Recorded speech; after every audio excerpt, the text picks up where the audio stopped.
Au nom du Père et du Fils et du Saint-Esprit. Amen. Chers frères et sœurs bénis de Dieu, la première lecture de ce matin, d'aujourd'hui, tirée du premier livre des rois, le chapitre 11, versets 4 à 13, nous parle de la vieillesse et de l'inconduite de Salomon. En effet, la première lecture nous montre que Salomon se laissa détourner vers d'autres dieux par ces nombreuses femmes qu'il avait, et son cœur se tourna vers le culte de ces dieux au lieu de s'attacher à cet âge mûr dans le service du Seigneur. Cela irrita Yahvé, qui le menaça de lui retirer le royaume quand son fils sera au pouvoir. Chers frères et sœurs en Christ, l'inconduite de Salomon attire sur lui la colère divine. De même, toute inconduite vis-à-vis de Dieu nous attire également la colère divine et les conséquences divines. Parce que le Seigneur ne peut pas être partagé avec d'autres dieux. L'adoration et le culte que nous voulons rendre à Dieu ne doit pas être partagé avec d'autres divinités. En plus, l'Écriture déclare que le cœur de Salomon se détourna vers du Seigneur pour se tourner vers le culte de cette divinité. Ce que Dieu veut de nous, c'est que notre cœur lui appartienne totalement et que nous choisissions d'adorer Dieu. Et nous voyons par là que l'âge ne compte pas dans l'adoration de Dieu, parce que malgré son vieillage, Salomon se laissa détourner de Dieu. Il abandonne le Seigneur. Nous sommes certainement dans des situations pareilles. Quand nous nous disons chrétiens et que l'instant d'après, nous nous tournons vers d'autres divinités pour rechercher des solutions.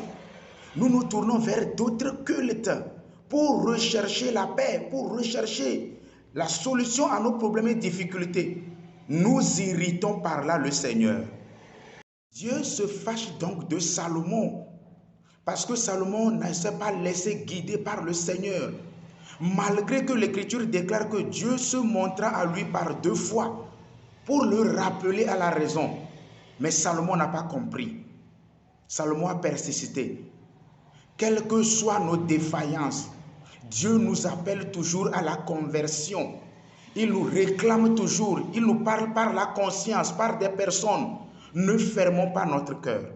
Contrairement à Salomon qui se laissa détourner du Seigneur vers d'autres cultes, nous voyons plutôt dans l'évangile de Saint Marc, le chapitre 7, versets 24 à 30, une femme syro-phénicienne qui vient demander à Jésus de libérer sa fille possédée par un esprit mauvais.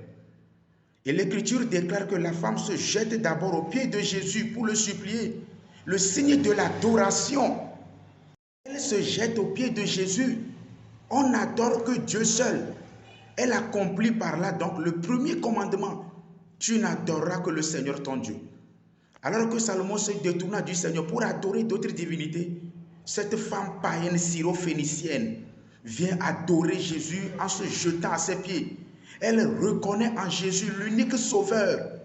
Cette femme païenne, et pour éprouver sa foi, Jésus lui demande d'éprouver sa foi.